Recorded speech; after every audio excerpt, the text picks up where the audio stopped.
many of you, and probably all of you actually know this quote attributed to John Wanamaker, the department store magnate, who said, half the money I spend on advertising is wasted. The trouble is, I don't know which half. So this is a quote that I've heard so many times. It always seems to get a chuckle. The interesting thing about it, however, is that John Wanamaker died in 1922.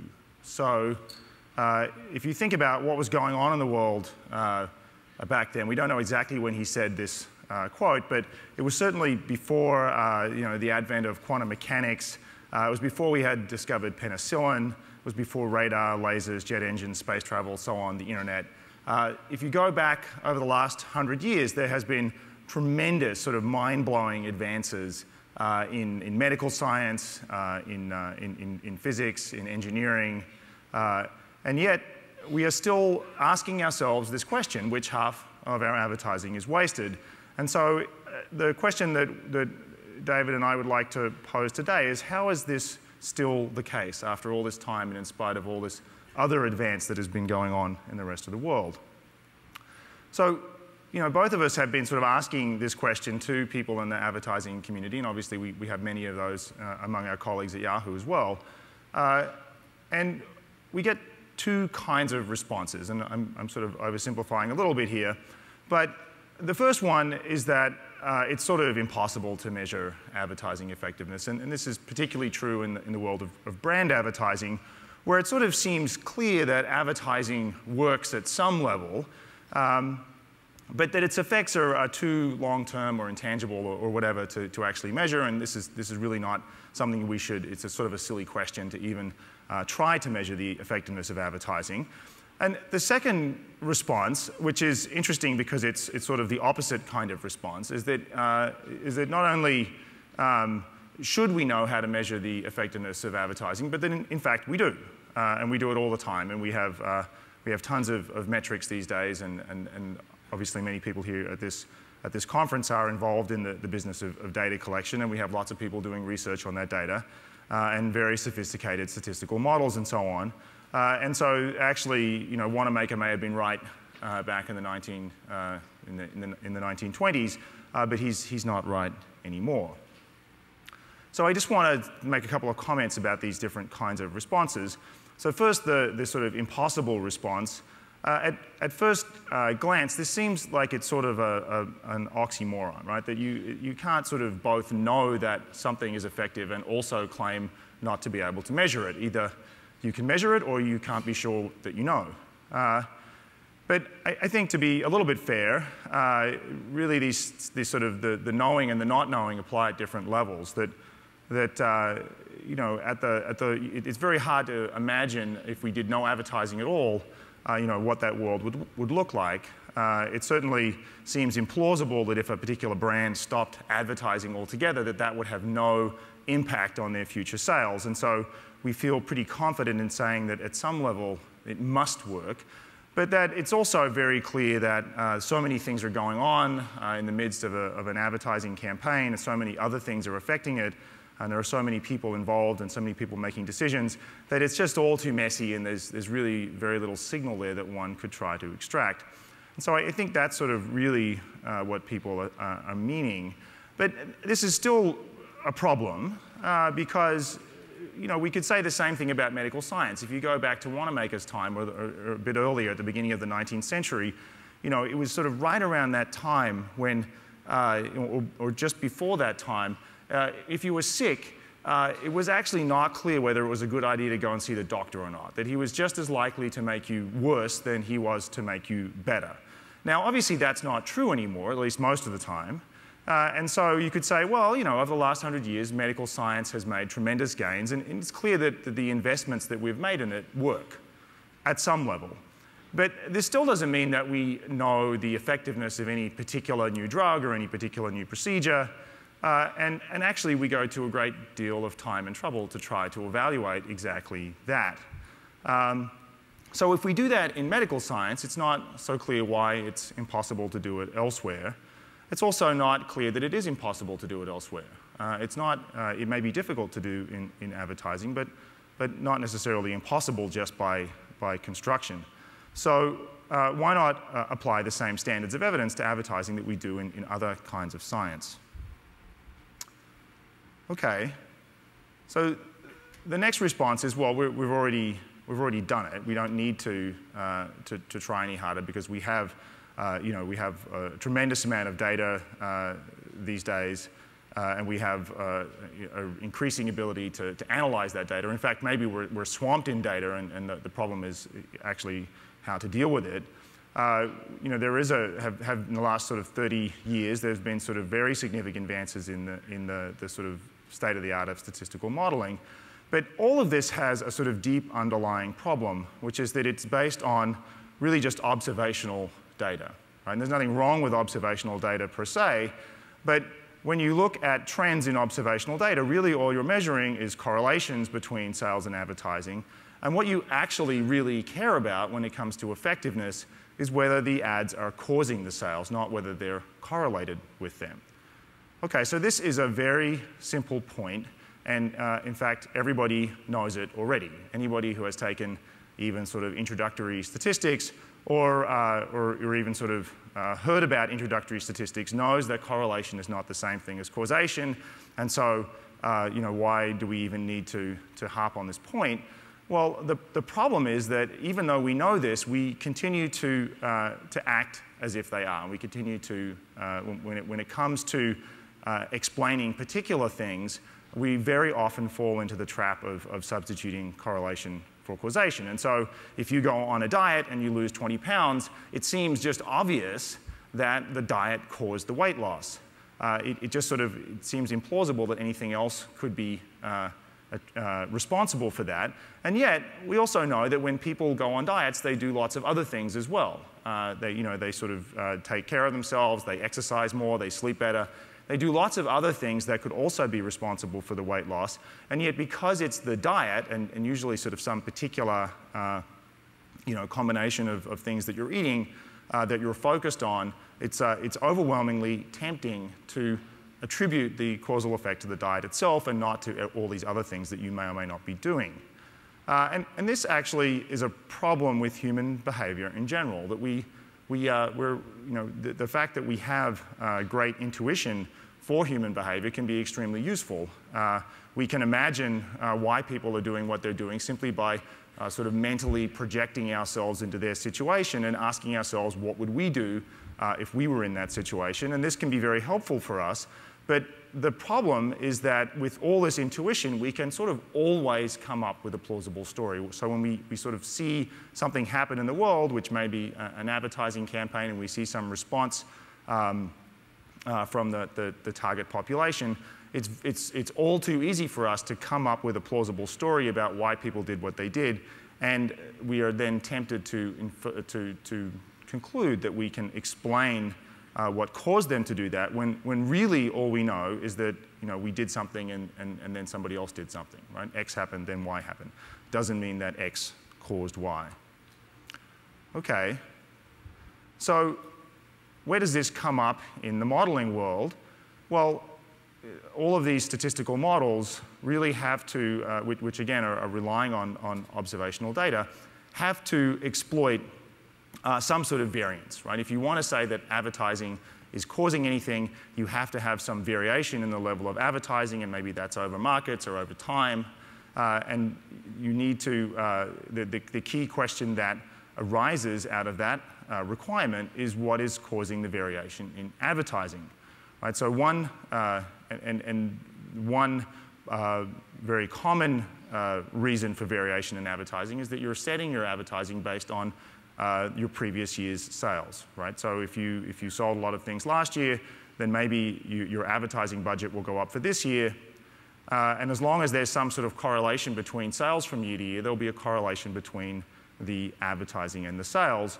But of course, the advertising here is not necessarily causing the sales as the other way around. There's some reverse causality, or there could be no causality at all. There could be some other third factor that's determining both the sales and the advertising, such as planning a big product launch. If you think that something is going to be a big product, if you think it's going to be fabulously successful, you're probably going to also want to advertise it aggressively, and it's going to sell well, and you're going to have lots of advertising. You'll see a correlation there regardless of whether there's any causality or not, which is not to say that it's not causing sales, it's just to say that you can't know.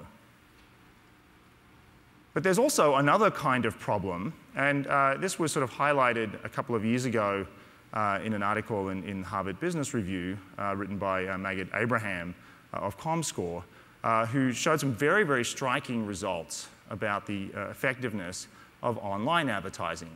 And in particular, what he showed was that search ads had the people who were exposed to search ads were much more likely than people who were not exposed to search ads to visit the website of the advertiser, to buy products online, and even to buy products offline. And so what's interesting about this article is that it's not just advocating the effectiveness of online advertising, it's also advocating a really sort of state-of-the-art approach to measurement. But there is a very big caveat to these results, and that is that people who see ads online, and especially search ads online, are not the same people as people who don't see those ads. So if you see an ad for E-Trade, a search ad for E-Trade, you probably just did a search for something like online brokerage, right? And the people who are searching for online brokerage are much more likely to be interested in E-Trade than people who didn't just search for online brokerage, right? If you see an ad for a dermatologist, it may be because you just looked for Botox. And people who look for Botox are different from people who are not searching for Botox. So in all these cases, there is this selection problem that the people who see ads are very different from the people who don't see ads, and attributing what they do subsequently to the ad itself is actually very likely overlooking these differences. This is not just true online, it's not just true for search advertising, it's really true of all advertising. We show ads in particular places and not others. The people who see those ads are therefore different from the people who don't see those ads, and they're going to behave differently. So ironically, the problem gets even worse when we do targeting.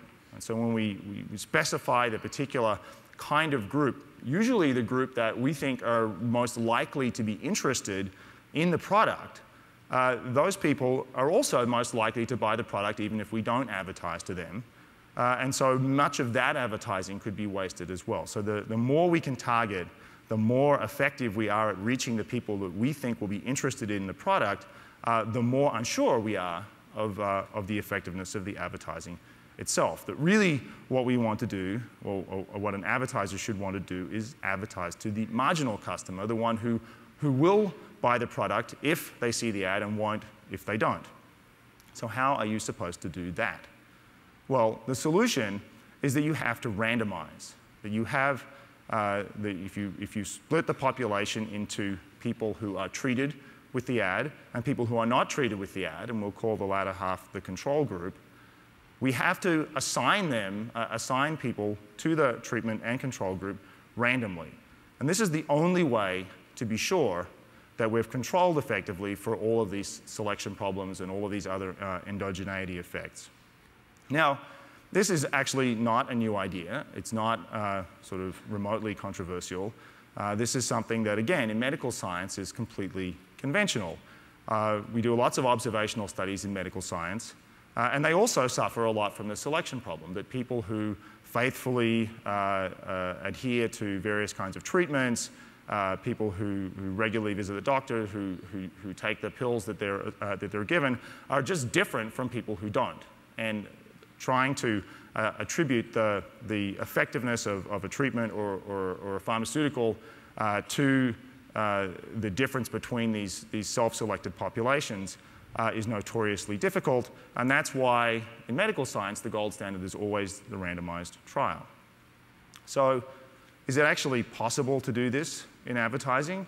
Well, it's certainly difficult to do it in advertising. It's hard to design these experiments properly, and it's even more difficult to implement them because in many cases it's very difficult to control who sees the ad. People move around all the time, and so even if you sort of physically put ads in one place and not in others, you still can't be sure who's been exposed to the ad and who hasn't. It's also very difficult to measure the outcomes because people who are affected by an ad may not even realize they've been affected by it, the impact of that ad may be combined with the impact of other things as well, conversations they've had with friends, things they've read in newspapers. It can be very difficult to extract that one signal from the noise. And the outcome measure may be distant in time and space.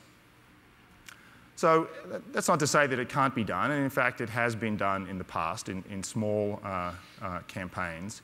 It's also pretty routine in at least one corner of the advertising world, in the direct mail marketing.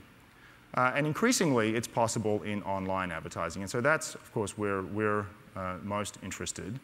And my colleague here today, David Reiley, along with Randall Lewis and other people at Yahoo Labs, have been conducting over the last few years a series of really quite groundbreaking field experiments, and so I'm going to hand off to David now to tell you about those.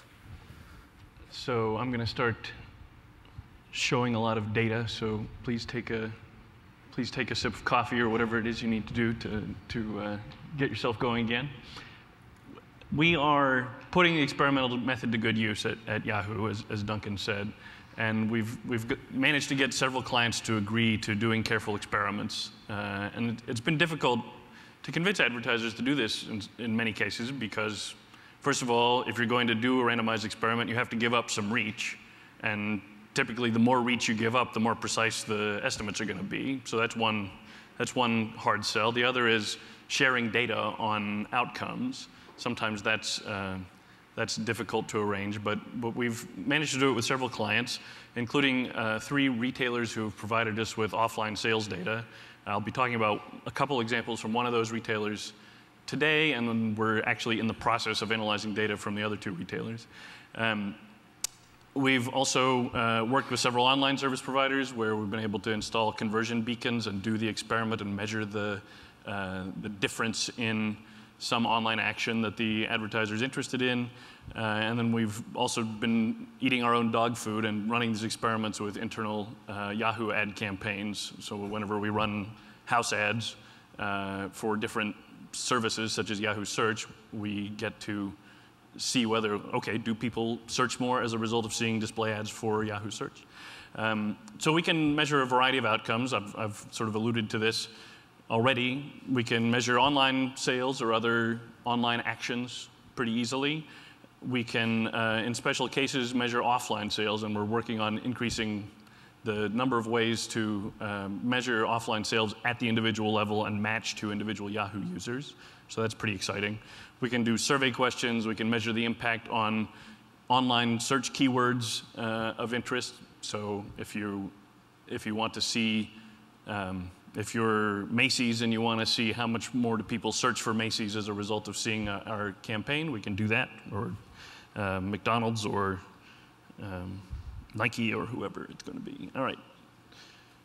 So the first case study I want to talk about is a nationwide retailer who wants to remain unidentified, who found large effects of Yahoo display ads on existing customers. So this retailer keeps careful records of both online and offline sales.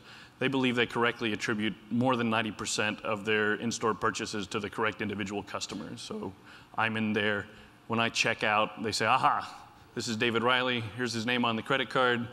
This is the same David Reiley who came in here 17 weeks ago. Let's record this under his account. So we matched our database against their database and found 1.6 million customers who matched on both name and address, whether that address was it was email or snail mail. We then ran an experiment for a couple of ad campaigns. In this first one, we did 80% of the matched customers in the treatment group and 20% into a control group who didn't see the ads for this retailer. The ad campaigns were run of network on Yahoo, so they could have been shown on Yahoo Finance or Yahoo Mail or Yahoo Autos or any of our properties. And following the online ad campaigns, notice, however, these ads were targeted only to logged-in users and only to people who were in the treatment group. So these were known existing customers of the retailer, and we were only showing them ads while they were logged in on Yahoo. So we weren't accidentally going to contaminate the control group by showing ads to kind of non-logged-in users when control group members were not logged in. So Following the online ad campaigns, we got online and in-store sales data for each person for each week. A third party matched the data sets for us to protect customer privacy. So the two data sets on the advertising and sales data sets got matched, and then the identifiers were stripped out so that we don't know how much each of our customers buys at the retailer, and the retailer doesn't know anything about their browsing behavior on Yahoo. And the retailer also disguised their sales amounts, so I'm denoting that by R $ for retail dollars, disguised as a scalar multiple. So the numbers that I'm showing you are actually, I think, well, I know because we reverse engineered the number, but I haven't updated my slides. So we're showing you fake dollars. If you want to know real dollars, you should multiply by around 5. So first thing we do when we run an experiment is check to make sure that it looks like we randomized properly. And here it looked pretty good. Percent female was about 59.5% in both groups. You'll notice that we showed no ad views to the control group, and about 64% of the treatment group managed to see an ad. The other 36% didn't see ads because they didn't browse Yahoo at the right times or the right pages. In both groups, we had 76% seeing at least one page view on Yahoo in the 2-week period where the ad campaign was running. And the mean number of Yahoo page views per person was about 360. This ad campaign had a 0.3% click-through rate, which is pretty good. And that translates to a 7.2% clicker rate. That is, the fraction of people who saw ads who clicked at least once is about 7%. So here are the results. The experimental difference shows a positive increase in sales due to the ads. The control group buys $1.84 in these fake dollars, and the treatment group buys $1.89. This difference is not hugely statistically significant. So you notice down at the bottom of the slide, I give you a 95% confidence interval. For this simple experimental difference estimator, the confidence interval is 5 cents plus or minus 7 cents.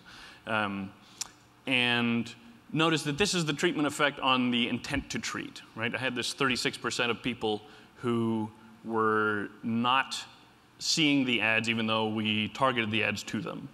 And so what we really need to know, since you only pay for display ads whenever somebody actually sees them, what we really want to know is the treatment effect on the treated. So to get that, divide the numbers by 0.64 to scale them up, and we get 8 cents plus or minus 11 cents.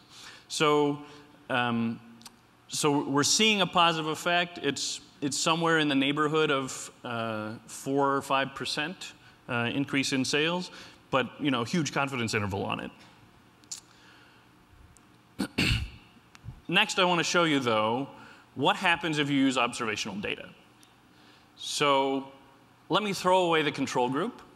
Instead, we're going to look just at the endogenous exposure to the ads. We have this treatment group of people that we intended to show ads to. They're other, as far as we know, so we know that they're all existing customers of the retailer. So we might assume that they're identical to each other in their purchase behavior. What do we get if we just use the observational data? We get $1.81 for the people who were exposed to the ads, and $2.04 over 2 weeks on average for the people who were not exposed to the ads. Therefore, advertising decreases sales by 23 cents. That's what you get if you're looking at observational data, right? Wow, that doesn't sound right even on the face of it. How did we decrease sales by so much? And we've got the ground truth from the experiment on the advertising. We know that it was about a 5 cent increase in sales for the effect of the treatment on the people we intended to treat. So what the heck is going on? Well, turns out that the people who browse more on Yahoo tend to buy a bit less at this retailer on average. We don't really know what the story is, but an easy story to tell is, gosh, these guys are browsing so much online that they don't have time to shop, right? We don't know what the difference is, but we can see there's a very clear difference between them. And if you're still feeling uneasy about it, let me show you some additional evidence, which is what happens before the campaign. So now there's absolutely no difference in terms of advertising exposure, right? This is before we ever ran a randomized advertising campaign. These guys should have been the same. There's no advertising going on in these 2 weeks before the campaign. What do we get? $1.81 for those who are going to be exposed versus $2.15 for those who are not going to be exposed later. So the difference was actually even bigger. So the people who are browsing enough to see the ads have a lower baseline propensity to purchase from the retailer.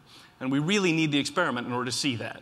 And controlling for age and gender, it doesn't help us. It doesn't narrow the gap, right? There's a behavioral difference between these people, and it's very easy to get a correlation between your media exposure at the individual level and what's your purchasing tendencies. So that's what we see here.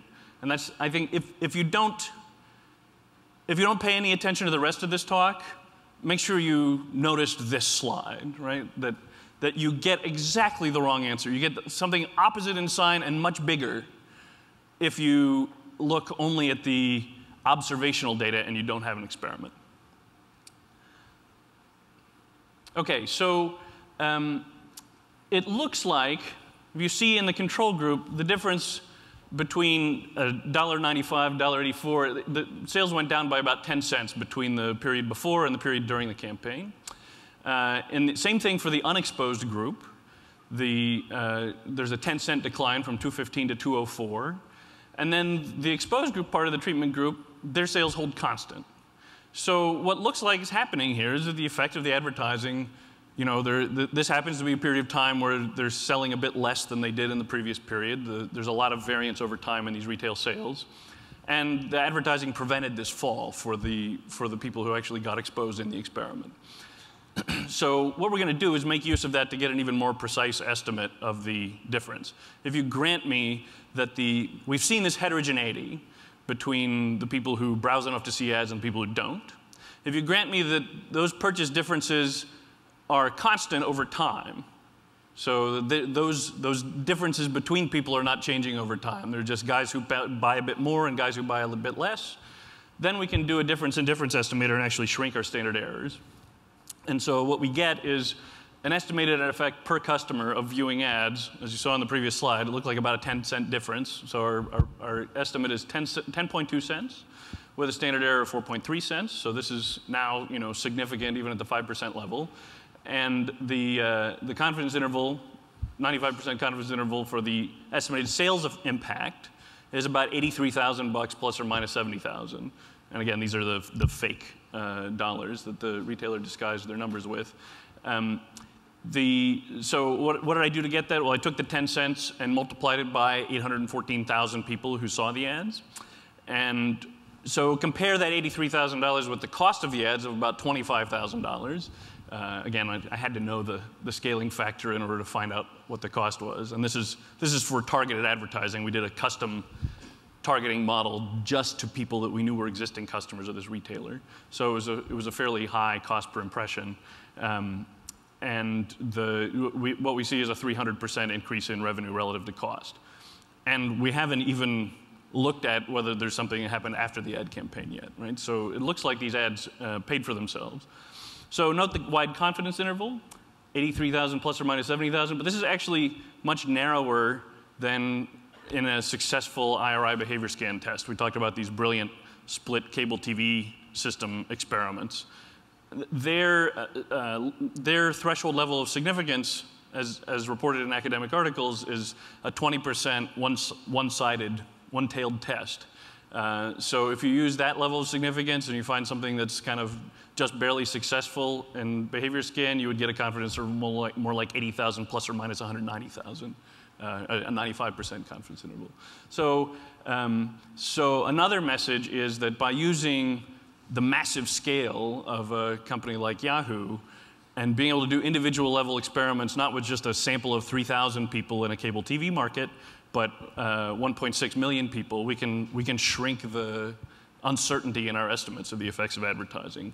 And we're getting much better. The new studies that we're doing, we design the experiments even better and do better analysis, and we can start to shrink those confidence intervals even more. Okay, so what happens after the campaign? Are there persistent effects of the advertising? As an economist, another thing thing that occurred to me was, well, actually there could be negative effects of the advertising because you might just be inducing forward buying. And therefore, we could imagine the effect in the week after the campaign to be either positive or negative or zero. So let's look at that week after the campaign. And what we get, by comparison with the previous estimate of a 10-cent lift per person in sales, we now have an estimate. Ooh, there's a missing zero. It should say 6.1 cents per person. And so we're getting a sort of per week effect that's about as big as the previous. And now, including the third week, the total impact of the ads becomes 135,000 plus or minus 85,000. So now we're well over 5 times the cost of the ads. And if we extend out 5 weeks and include another smaller campaign that happened in the meantime, the total looks like it might be as high as $250,000 compared with a total cost of $33,000. So this looked like a pretty effective campaign. We break down this sales lift by channel, by sales channel, and we get this total of 16 cents lift over 3 weeks. We find is 15 cents offline versus 1 cent online. So this is evidence that online advertising is in fact affecting in-store sales, which has been news to some people in the online advertising industry who have been thinking about online advertising as a performance advertising medium that causes you to go do things online. But here we're actually getting evidence of it being valuable brand advertising. I should say this ad campaign was really a retail image advertising campaign. It was emphasizing the store image. There wasn't a whole lot of information about products. There certainly weren't any prices featured in the ads. So we're getting 93% of the effect occurring offline, which makes some sense because more than 85% of the total sales for this retailer are offline. So it's kind of proportional. Next question, do we capture the effects of ads by measuring only clicks? And the answer is no. So clicks are great because there's this automatic measurement that happens in every online ad campaign. But there are plenty of people here that are responding to the ads even though they never clicked. So I'll draw your attention to the orange numbers. You'll see 7% of people clicked, and their difference relative to the untreated individuals was 50 cents, so pretty high. But the viewers who didn't click, 93% of the viewers did not click, their effect was still 14 cents. So if you multiply the 50 cents times 7% and you compare it to 14 cents times 93%, you find that actually the viewers are accounting for the lion's share, the non-clicking viewers are accounting for the lion's share of the lift. In fact, 78% of the total lift comes from viewers who never clicked. And you wouldn't know this without an experiment because you wouldn't have the baseline level of purchases for the viewers. You'd assume, so what we usually rely on is attribution models. And you might have a last click attribution model which would completely miss all the effects on viewers. Or you might do some more complicated attribution model that gives you a certain value for an assist when you showed somebody an ad and they later purchased after clicking on somebody else's ad. With an experiment, you don't need any assumptions in an attribution model. We have no idea whether the attribution model assumptions are right in general. We get to start seeing what's really the truth by doing experiments. Okay, so the increase appears to consist about a quarter of the increase is an increase in transactions, and about 3/4 is an increase in the basket size. I think I'll skip over the rest of this slide because there's some other cool things I want to show you. So here's a possible wasted half. When we take the treatment effect by age and we plot it, so on the vertical axis you see the sales difference in these fake dollars, and on the horizontal axis you see the age from 15 to 85.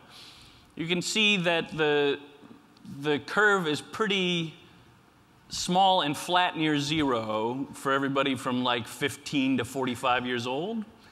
And then we start to get really significant lift. The gray areas show you 95% confidence intervals for each of these estimates. And so what we get is the older people are really much more influenced by the advertising in this particular campaign. So 38% of the total treatment effect comes from the 6% of consumers who are over 65. Okay, so here's a follow-up study that we did. We wanted to measure the impact of frequency. In the campaign that I just showed you, the frequency was about 25 ads per person over 2 weeks. So here we're going to do one that has 3 equal-sized treatment groups. We've also increased our match size with some help. So now we have 3 million match viewers. We're going to divide them into 3 1 million person treatment groups. There's a control group who doesn't see anything. There's a half-frequency treatment group who sees 17 impressions per person on average. And then there's a full-frequency group who sees 34 impressions per person on average in 2 weeks. And this time, we improved the experiment by delivering some Yahoo house ads as control impressions. So now we're marking anybody in the control group who would have seen this retailer's ads. And we're also marking the views that the half-treatment group would have seen had they been in the full treatment group. And this helps with our statistical power. So again, we're getting in-store and online transaction data. I'm reporting them in real US dollars this time because the retailer is no longer trying to disguise them from me. They started calling me the mad scientist after I reverse engineered the scaling number. So here's a check on the randomization. You can see an age histogram. And there are 3 different colored bars, and you can see they're lining up perfectly. So we're happy with our randomization in this experiment. And here are the results.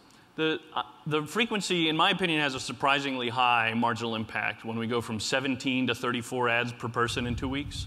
These are much higher frequencies than you would ever talk about in TV, for example.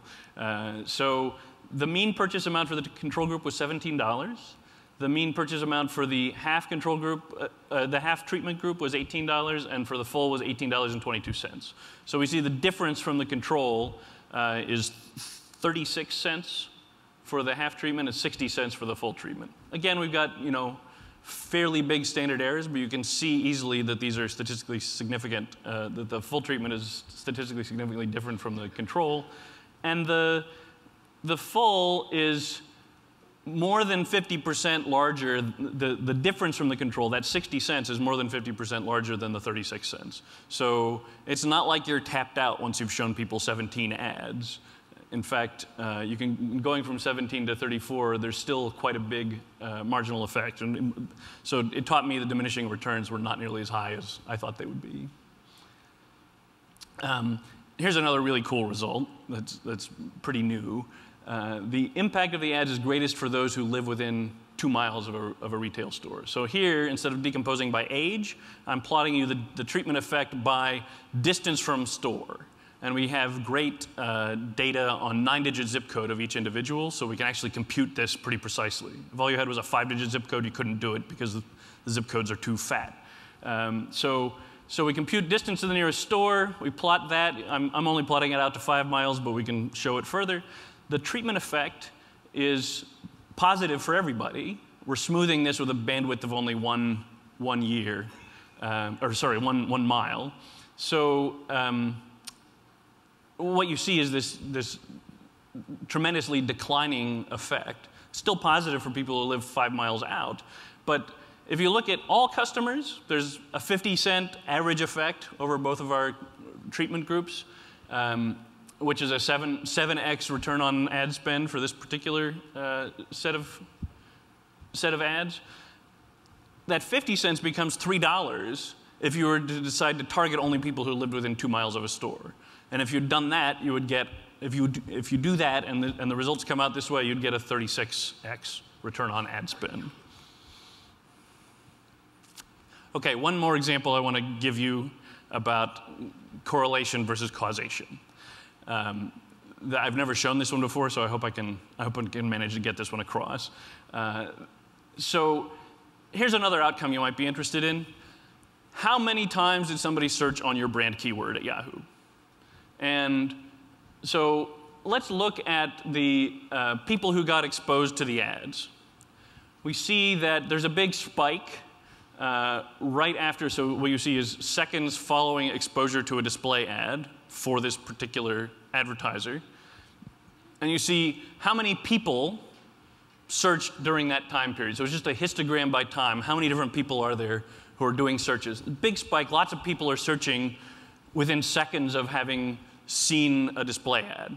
So looks pretty clearly like the display ad is causing people to search, right? Well, not quite so simple.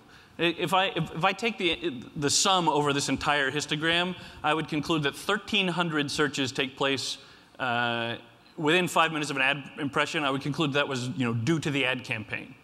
But let's look at the control group.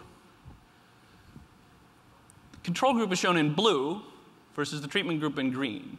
They have a big spike too in searches for the brand name of this advertiser whose ads they didn't see.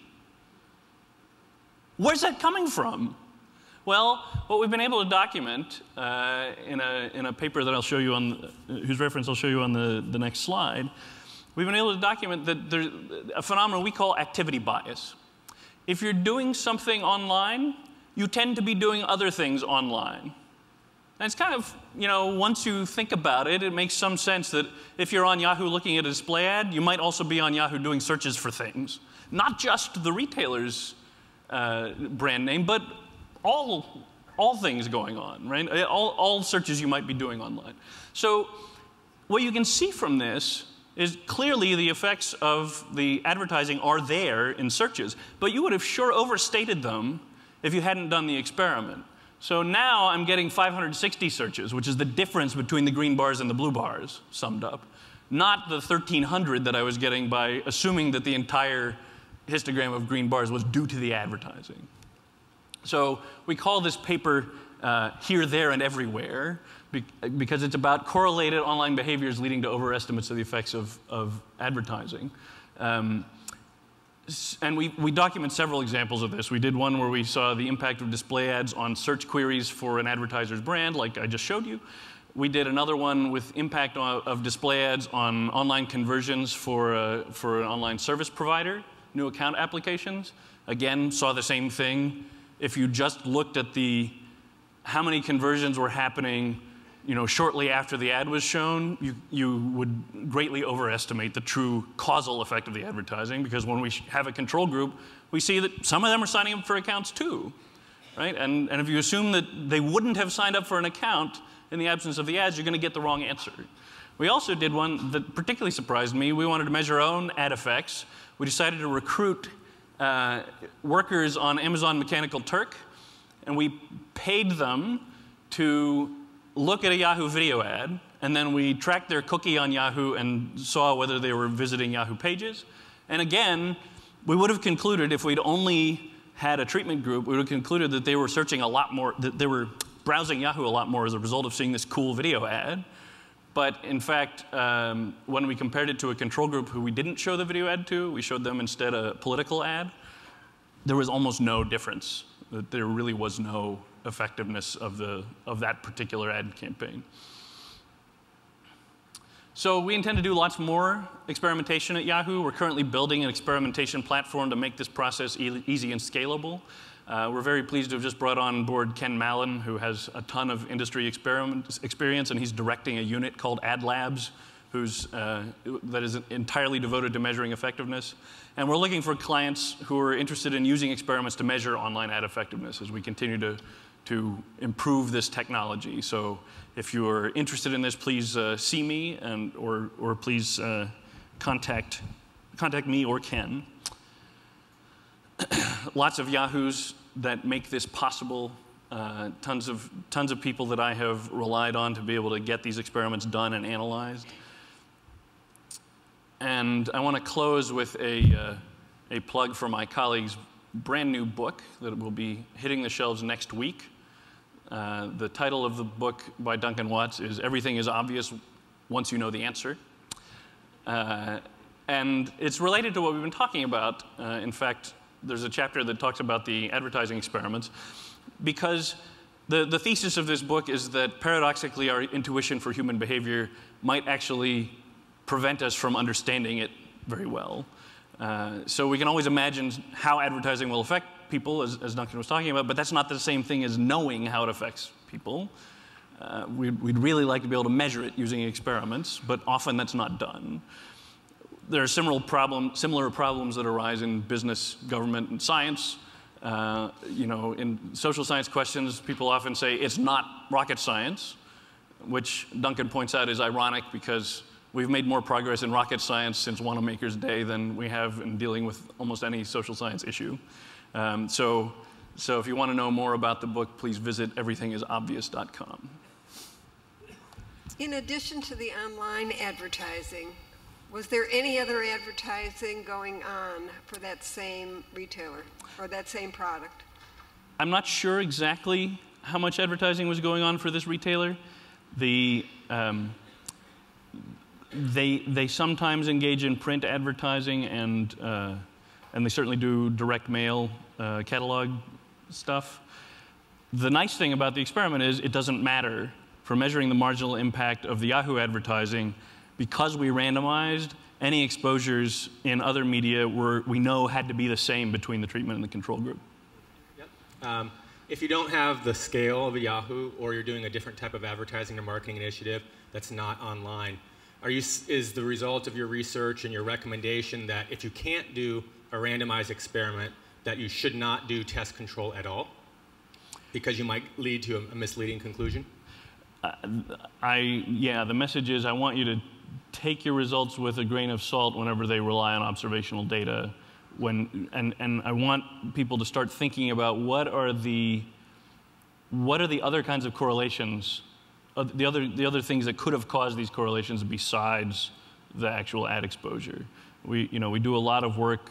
Lots of people do work with quasi-experimental studies where they create a pseudo-control group and measure the differences there. And what I'm seeing so far in online advertising is that we almost always get a badly wrong answer whenever we do that.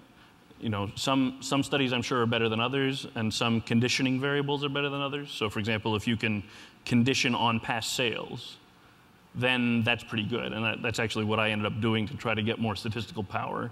If you believe that the sales differences are constant over time and you can condition on past sales, then you can do a lot better with panel data. So that's one method that I encourage when you don't have an experiment.